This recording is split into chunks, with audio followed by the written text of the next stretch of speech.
Good Saturday afternoon. So my car is still not fixed with its shaking steering wheel problem.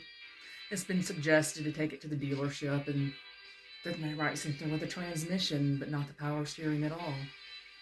Anyway, just more hurry up and wait. Oh, look what I found today. These literally stopped me in my tracks, and like I said before, I'm so salty because I really don't have so much of a sweet tooth anymore. But anything with Earl Grey in a cookie, I'm going to eat it. And I always like those Milano style cookies anyway when I did eat more sweet things. So today what I'm going to talk about is the elements. One of them being water. And I guess nature in general. Water is the most powerful element that exists. It is even more powerful than wind or than fire.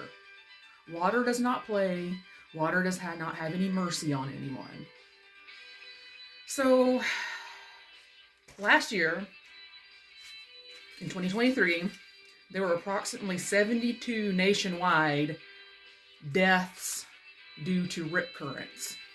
And the majority of these deaths happened, as far as the most number in one location, happened in Panama City, Florida. The total of 7 riptide or rip current deaths. So what a rip current is basically when the wave rolls into the shore and crashes, and between the sandbars, it comes sucking back out. So I imagine that it's like a vacuum cleaner, right? It sucks. It's just pulling, right? And a person gets caught up in it. They think they're going to be able to swim out of it by going forward. They can't do that because can a spider that you suck up in the vacuum hose crawl out of it while it's going? No, it cannot. So pretty much what you have to do to get, if you get caught in a rip current, is that you have to swim parallel to the shore until you get out of the rip current.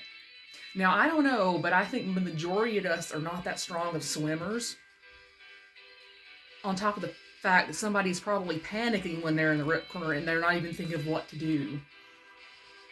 So that's why I'm imagining there's probably 50 to 70 deaths every single year nationwide at the coasts. I think 2023, if I had to guess, because I couldn't really find statistics, I had found them earlier a couple of weeks ago and I couldn't find them again, different kind of search browser.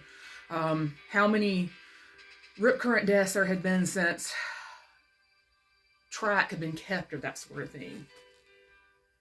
There are more deaths, though, by rip currents than there are by cattle, which some guy in Wisconsin doesn't want there to be a gun safe law because what if all of a sudden you have to shoot this cow that's trying to kill you? As an article I shared a few weeks ago, 20 cow a year kill people in the United States.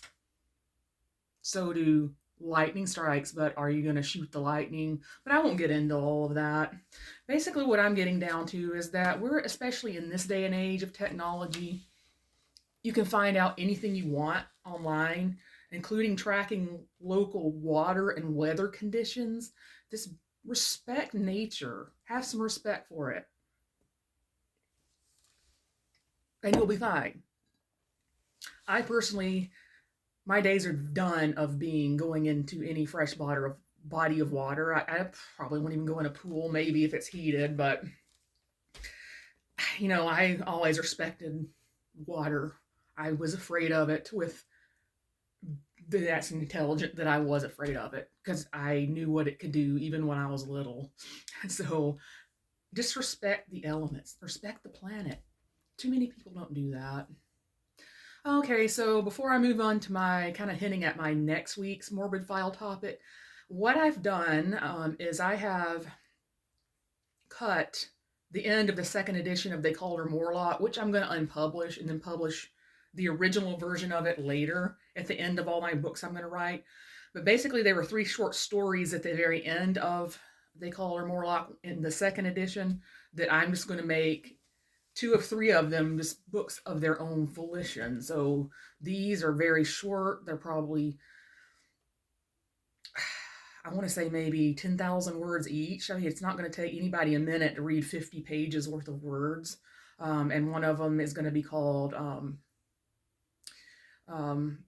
the son of a lasher, or no, the child of a lasher, because actually this child of the lasher meaning my terrorist group, my story.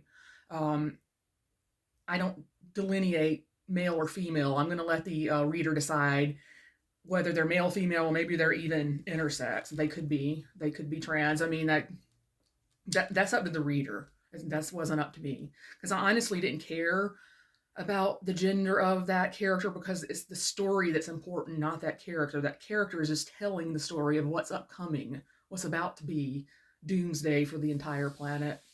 And then the second short story I'm going to release under the conscript. And I think that's just one of the most poetic things I've ever written. And it's a really just sweet story. And it also speaks to the power of the woman. Once again, we are the powerful ones. We are the leaders and we are the protectors. So moving on. Reaganomics might have fucked the economy in the middle class, but corporate greed didn't start with Reaganomics. Next week, I'm going to go way back in time to 1919, when something happened that initially when I heard about it, I thought it was so bizarre, and I just like, this is so weird, and it seems like some kind of freak accident. No, it wasn't a freak accident at all. It was deliberate negligence. Anyway, it seems like this house is potentially purchased, so we're going to have inspectors over at the house, I guess, to look it up and down tomorrow. Take about 3 hours. Kind of debated whether or not we wanted to be here, but it's so early, there's no really for us to go at 10 in the morning, and also we want to be able to be here to answer questions like, this house is so under-circuited, it's ridiculous. It's going to have to be completely electrical rewired, which I guess maybe is going to add $30,000 to $50,000 to the purchase price. So the purchaser might say, nah, I don't want this dump. Everybody have a good day.